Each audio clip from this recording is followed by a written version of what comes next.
لا حول ولا قوة إلا بالله العلي العظيم. أعوذ بالله من الشيطان الرجيم. بسم الله الرحمن الرحيم. الحمد لله رب العالمين، والصلاة والسلام على أشرف الأنبياء والمرسلين وعلى آله الطيبين الطاهرين. رب اشرح لي صدري ويسر لي أمري واحلل عقدة من لساني يفقهوا قولي. اللهم صل على محمد وآل محمد وعجل فرجهم. محترم سامعین، السلام علیکم. افعال رسول سے حضرت علی علیہ السلام کی خلافت کے متعلق اشاروں کے موضوع پر ہماری گفتگو چل رہی ہے. گزشتہ تقریر تک ہم نے 6 اشارے سامعین کی خدمت میں پیش کیے. چنانچہ آئیے اب سلسلے بیان کو آگے بڑھایا جائے. لہٰذا 7واں اشارہ یہ ہے کہ حضرت صلی اللہ علیہ وآلہ وسلم کا حضرت علی علیہ السلام کو ہر ایک جنگ میں سردار لشکر مقرر کرنا اور کبھی اور کسی موقع پر بھی آپ کو کسی کے ماتحت نہ کرنا. یہ ہے حضرت علی علیہ السلام کی خلافت کے متعلق 7واں اشارہ. سامعین کرام، صاحبان غور و فکر کے لیے یہ امر بہت اہمیت رکھتا ہے کہ حضرت صلی اللہ علیہ وآلہ وسلم نے اپنی حیات میں کبھی حضرت علی علیہ السلام کو کسی کے ماتحت نہیں کیا. جہاں انہیں مقرر کیا وہاں دوسروں پر حاکم اور سردار ہی رکھا،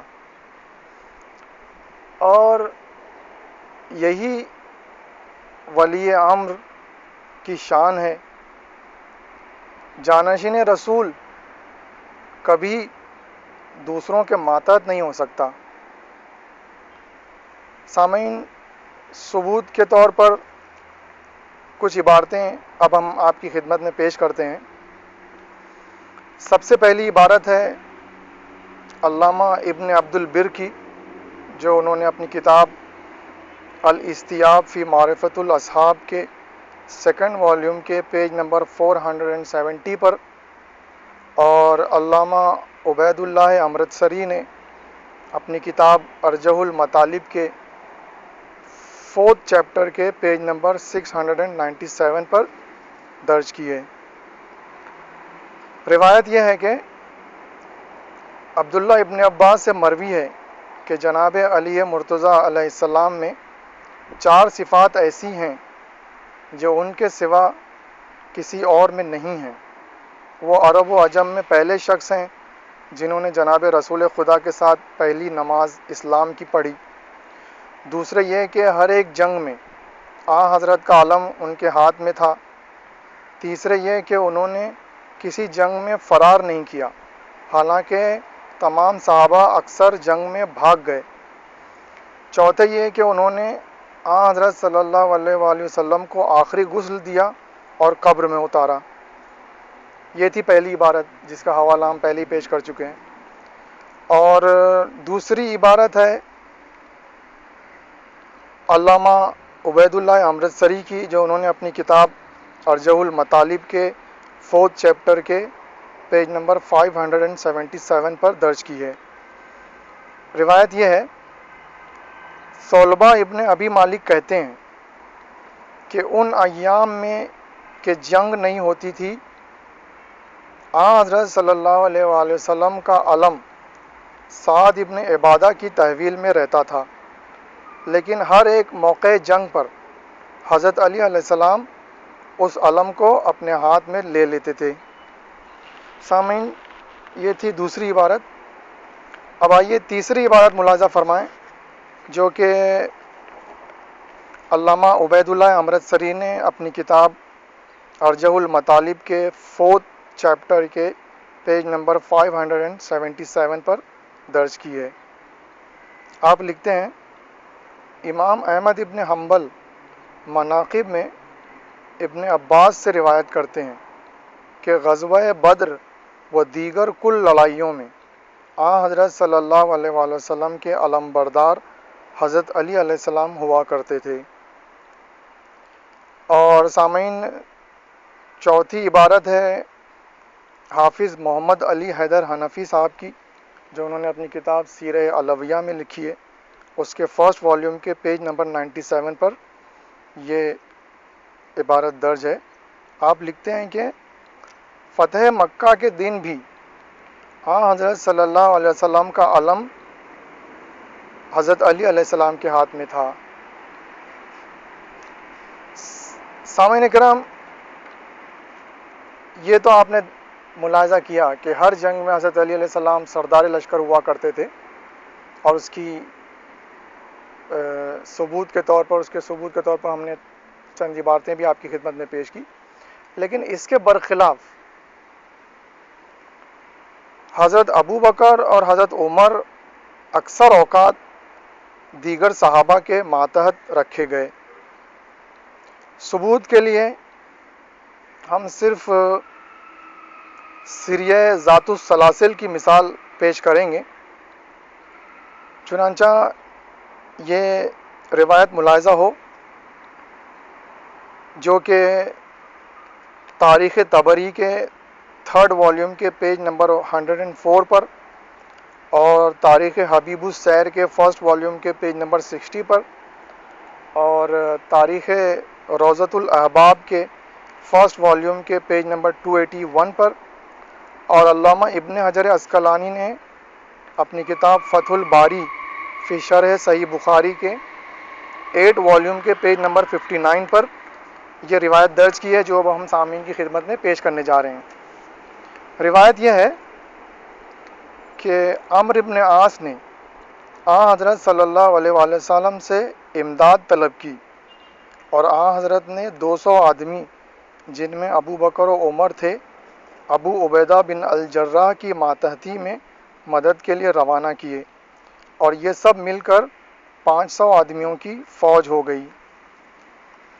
سامعین کرام، یہ عبارت یہاں پہ ختم ہوئی، جس سے ثابت ہوا کہ حضرت ابو بکر و عمر ابو عبیدہ بن الجراح کی ماتحتی میں سریہ ذات السلاسل میں بھیجے گئے تھے۔ اور یہ تو صرف ہم نے ایک مثال دی ہے، اور یہ تاریخ اسلام میں بہت ساری اس کی مثالیں ہیں، اور اکثر اوقات حضرت ابو بکر اور حضرت عمر دیگر صحابہ کے ماتحت رکھے گئے تھے۔ اب اس کے علاوہ یہ بات بھی غور طلب ہے کہ وہ تمام جنگیں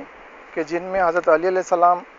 کو حضرت صلی اللہ علیہ وسلم نے سردار لشکر مقرر کیا تھا، ان تمام جنگوں میں بھی یہ حضرات حضرت علی علیہ السلام کے ماتحت تھے، حتیٰ کہ حضور اکرم صلی اللہ علیہ وآلہ وسلم نے اپنی وفات سے قبل جب لشکر اسامہ ابن زید کی ترتیب دی تھی، تو اس میں بھی ان حضرات کو اسامہ ابن زید کے ماتحت رکھا گیا تھا۔ تو سامعین کرام، کیا حضرت صلی اللہ علیہ وآلہ وسلم کا ہر جنگ میں حضرت علی علیہ السلام کو سردار لشکر مقرر کرنا اور کبھی بھی آپ کو کسی کی ماتحتی میں نہ رکھنا، کیا آپ کی خلافت کی طرف کوئی اشارہ نہیں کرتا؟ کیا یہ حقیقت اس بات کو سمجھنے کے لیے کافی نہیں ہے کہ حضرت صلی اللہ علیہ وسلم کی رحلت کے بعد آپ ہی اس امت کے جائز خلیفہ اور حاکم اور سردار تھے، اور حضرت صلی اللہ علیہ وسلم کے اصلی اور حقیقی جانشین تھے؟ سامعین، یہ تو تھا 7واں اشارہ کہ جو مکمل ہوا۔ اب آئیے 8ویں اشارے کے متعلق گفتگو کی جائے، جو کہ ہمیں اس وقت ملتا ہے جب فتح مکہ کے بعد خانہ کعبہ کے اندر سے بتوں کو نکالنے اور توڑنے کا موقع آیا، تو اس وقت خانہ کعبہ کے اندر جو بلندی پر جو بت رکھے گئے تھے انہیں اتارنے اور توڑنے کے لیے حضرت صلی اللہ علیہ وسلم نے حضرت علی علیہ السلام کو اپنے کاندھوں پر سوار کیا۔ تو یہ آپ کا حضرت علیہ السلام کو اپنے کاندھوں پر سوار کرنا، یہ ہمارے اس موضوع کا 8واں اشارہ ہے کہ جو افعال رسول سے حضرت علیہ السلام کی خلافت کے متعلق جو اشارے ہمیں ملتے ہیں اس سلسلے میں یہ 8واں اشارہ ہے۔ سامعین اکرام، فتح مکہ کے بعد جب کعبے سے بتوں کو نکالنے کا موقع آیا تو حضرت صلی اللہ علیہ وآلہ وسلم اور حضرت علی علیہ السلام نے ساتھ ساتھ یہ کام انجام دیا۔ جب تمام بت نکال دیے گئے سوائے ایک بت کے جو کافی بلندی پر نصب کیا گیا تھا، تو از راہ ادب حضرت علی علیہ السلام جھک گئے اور جناب رسول خدا صلی اللہ علیہ وآلہ وسلم کو اپنے کندھے پر سوار کیا، لیکن نبوت کا بار گراں آپ سے سنبھالا نہ گیا، لہذا آپ کی کمزوری کو محسوس کر کے حضرت صلی اللہ علیہ وآلہ وسلم نے آپ سے کہا کہ بیٹھ جاؤ، اور پھر خود اپنے کندھوں پر آپ کو سوار کیا، اور اس طرح امامت و خلافت کو دوش نبوت پر معراج ملی۔ سامعین اکرام، اب اس مطلب کو ثابت کرنے کے لیے ہم صرف ایک عبارت پیش کریں گے جو کہ حافظ محمد علی حیدر حنفی نے اپنی کتاب سیرہ علویہ کے فرسٹ والیوم کے پیج نمبر 98 پر تحریر کی ہے۔ آپ لکھتے ہیں کہ فتح مکہ کے بعد حضرت صلی اللہ علیہ وسلم قریش کے بتوں کو توڑتے رہے، جب دیواروں کے بت باقی رہ گئے جہاں ہاتھ نہ پہنچ سکتا تھا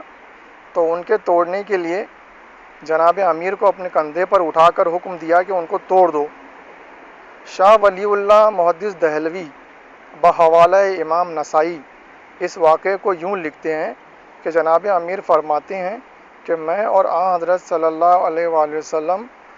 جب کعبے میں آئے تو اولاً حضرت صلی اللہ علیہ وآلہ وسلم میرے کندھے پر چڑھے اور کھڑے ہو گئے، پھر جب حضرت صلی اللہ علیہ وآلہ وسلم نے میری کمزوری دیکھی تو مجھ سے فرمایا کہ بیٹھ جاؤ، میں بیٹھ گیا۔ حضرت صلی اللہ علیہ وآلہ وسلم اتر آئے اور مجھ سے فرمانے لگے کہ اب تم میرے کندھے پر بیٹھ جاؤ، چنانچہ میں آپ کے کندھے پر بیٹھ گیا، آپ مجھے اٹھا کر کھڑے ہو گئے، میں نے کعبے پر چڑھ کر دیکھا تو تانبے یا پیتل کی مورتیں نظر آئیں، میں ان کو اکھاڑنے کی کوشش کرتا رہا، جب اکھاڑنے میں کامیاب ہو گیا تو حضرت صلی اللہ علیہ وسلم نے مجھ سے فرمایا کہ ان کو گرا دو، میں نے گرا کر ان کو چور چور کر دیا، پھر آپ کے کندھوں سے اتر آیا۔ ایک روایت میں ہے کہ جناب امیر علیہ السلام بلحاظ ادب میزاب کی طرف سے کود پڑے، جب نیچے آ گئے تو ہنسنے لگے۔ حضرت صلی اللہ علیہ وسلم نے وجہ پوچھی، عرض کیا کہ مجھے ہنسی اس بات پر آئی کہ اس قدر بلندی سے میں نے جست کی مگر مجھے صدمہ نہیں پہنچا۔ حضرت صلی اللہ علیہ وسلم نے فرمایا کہ تم کو محمد نے اوپر چڑھایا اور جبرائیل نے نیچے اتارا، پھر تمہیں چوٹ اور صدمہ کیسے پہنچتا؟ سامعین، یہاں پر عبارت ختم ہوئی حافظ محمد علی حیدر حنفی صاحب کی کتاب سیرہ علویہ کی، جو انہوں نے فرسٹ والیوم کے پیج 98 پر لکھی ہے۔ اب ہم سامعین کی خدمت میں مزید کچھ حوالے پیش کرتے ہیں جہاں پر اس واقعے کی مزید تفصیل حاصل کی جا سکتی ہے۔ چنانچہ ابو عبداللہ الحاکم نے اپنی کتاب مستدرک علی الصحیحین کے سیکنڈ والیوم کے پیج نمبر 367 پر، اور تاریخ روضۃ الاحباب کے فرسٹ والیوم کے پیج 294 اور 295 پر، اور تاریخ حبیب السیر کے فرسٹ والیوم کے پیج نمبر 63 پر، اور امام احمد حنبل کے مسند کے فرسٹ والیوم کے پیج نمبر 151 پر، اور محب الدین طبری نے اپنی کتاب ریاض النظرہ کے سیکنڈ والیوم کے پیج نمبر 200 اور 201 پر، اور سبط ابن جوزی نے اپنی کتاب تذکرہ خواص الامہ کے سیکنڈ چیپٹر کے پیج نمبر 17 پر، اور ابن تیمیہ نے اپنی کتاب منہاج السنہ کے تھرڈ والیوم کے پیج نمبر 7 پر، اور شاہ ولی اللہ محدث دہلوی نے اپنی کتاب ازالۃ الخفا کے تھرڈ والیوم کے پیج نمبر 277 پر اس واقعے اور اس کی دیگر تفصیلات کو درج کیا ہے۔ سامعین کرام، یہ واقعہ بھی بہت اہمیت رکھتا ہے۔ تطہیر کعبہ کار رسالت تھا، جبھی تو حضرت صلی اللہ علیہ وسلم کا بوجھ حضرت علی علیہ السلام سے سنبھالا نہ گیا، ورنہ یہ تو ظاہر ہے کہ اگر محض انسانی بوجھ ہی ہوتا تو حضرت صلی اللہ علیہ وسلم کا حضرت علی علیہ السلام کے لیے اپنے کندھوں پر اٹھا لینا کون سا دشوار کام تھا۔ اس کار رسالت میں حضرت صلی اللہ علیہ وآلہ وسلم نے سوائے اپنے جانشین کے اور کسی کو شامل نہ کیا۔ یہ کام کوئی اور کر ہی نہ سکتا تھا۔ حضرت صلی اللہ علیہ وسلم کو یہ دکھانا مقصود تھا کہ کار رسالت میں میرا ہاتھ بٹانے والا علی ابن ابی طالب ہے، لہذا وہی میرا جانشین ہو سکتا ہے اور ہے۔ لہذا سامعین کرام، یہ تھا 8واں اشارہ کہ جو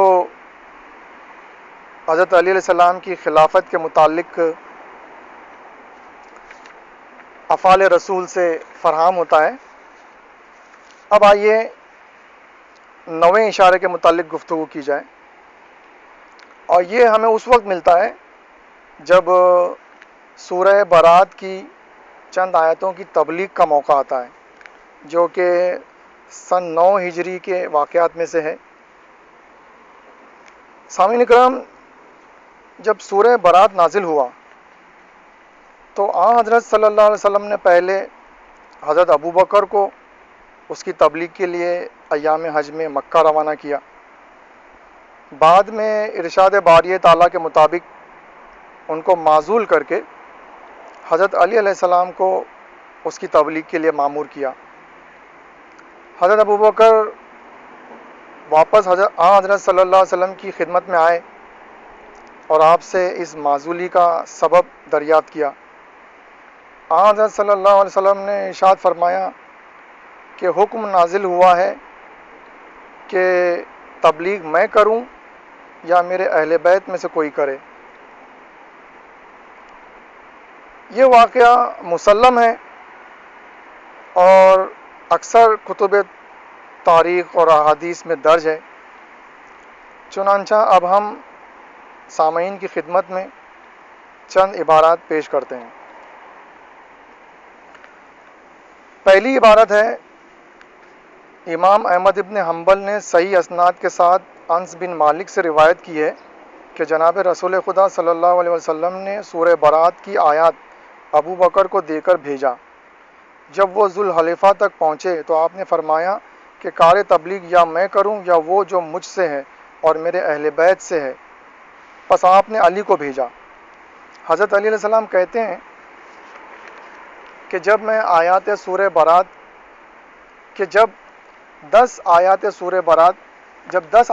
برات کی نازل ہوئیں تو جناب رسول خدا نے ابو بکر کو وہ آیات دے کر بھیجا کہ اہل مکہ پر پڑھیں۔ پھر آن حضرت صلی اللہ علیہ وسلم نے مجھے بلایا اور کہا کہ فوراً ابو بکر کو جا کر ملو جہاں بھی ان کو مل سکو، اور وہ آیات ان سے لے کر تم تبلیغ کرو۔ بس میں نے ایسا ہی کیا، اور ابو بکر واپس جناب رسول خدا کے پاس آئے اور پوچھا کہ میرے متعلق کچھ نازل ہوا ہے؟ آپ نے فرمایا اور تو کچھ نہیں، لیکن جبریل میرے پاس آئے اور کہا کہ یہ کار تبلیغ کے فرائض کی ادائیگی صرف تم کر سکتے ہو یا وہ جو تم میں سے ہو، لہٰذا میں نے علی کو بھیجا۔ سامعین، یہ عبارت تھی ابن حجر عسقلانی کی فتح الباری فی شرح صحیح بخاری کتاب سے، اس کے 8 والیوم کے پیج نمبر 241 پر، جو کہ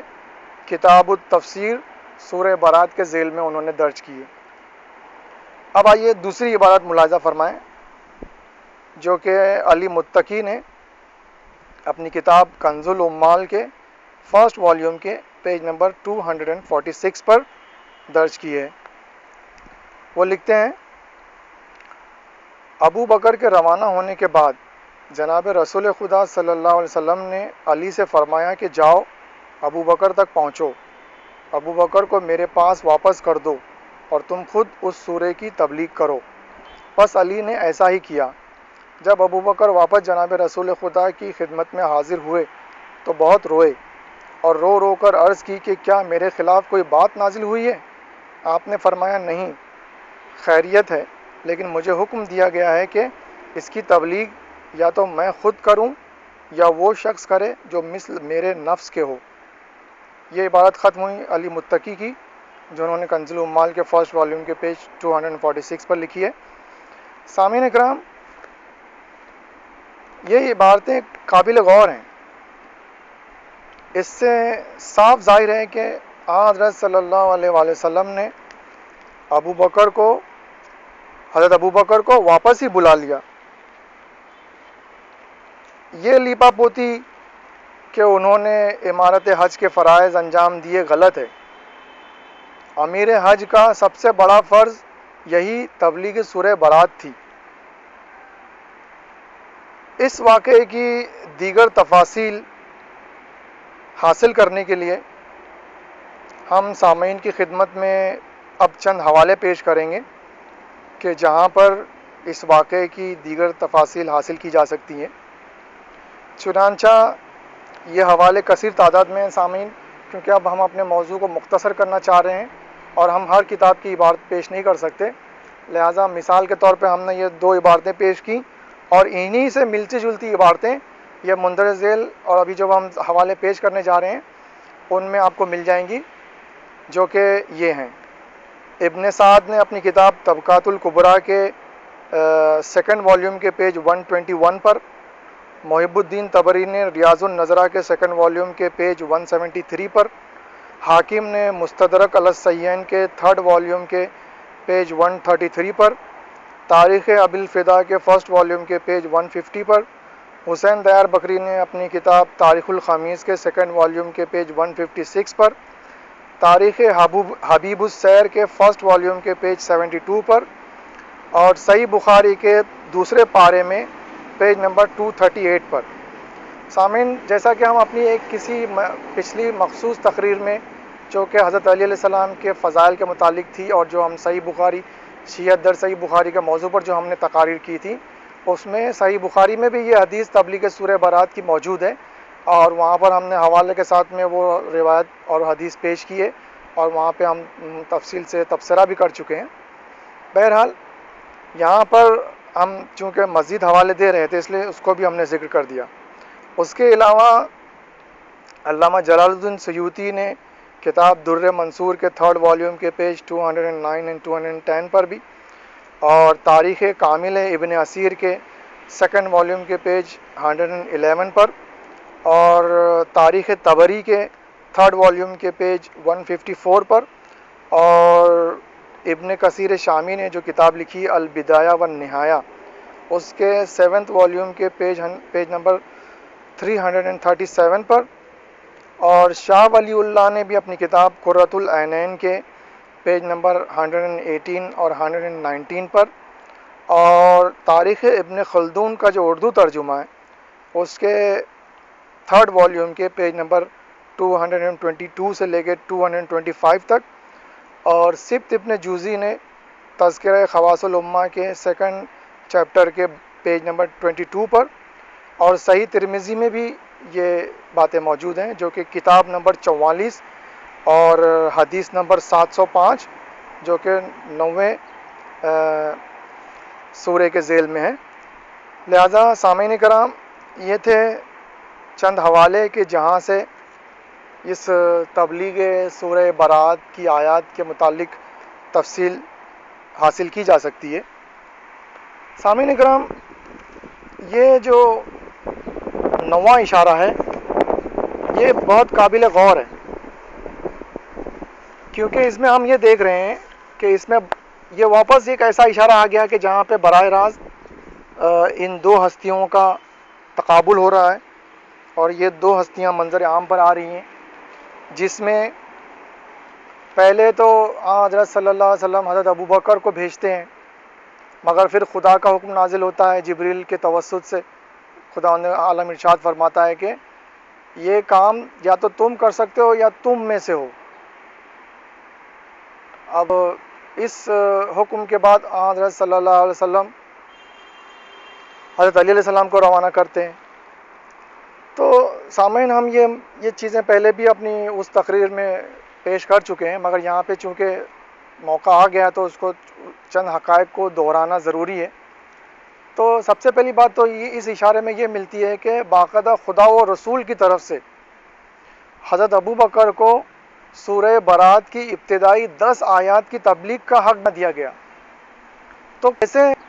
امت مسلمہ نے حضرت صلی اللہ علیہ وسلم کی رحلت کے بعد انہیں خلیفہ منتخب کر کے تمام عالم دنیا کے سامنے تمام قرآن کی آیتوں اور تمام اسلام کی تبلیغ کو پیش کرنے کا فرض کیسے ان کو عطا کر دیا، جبکہ حضرت صلی اللہ علیہ وسلم کی زندگی میں ہم یہ دیکھ رہے ہیں کہ خدا و رسول کی مرضی اور منشا تو اتنی بھی نہ تھی کہ حضرت ابو بکر ایک قرآن کے ایک سورے کی صرف 10 آیت کی تبلیغ کرتے، تو کیسے پورے قرآن اور پورے اسلام کی تبلیغ و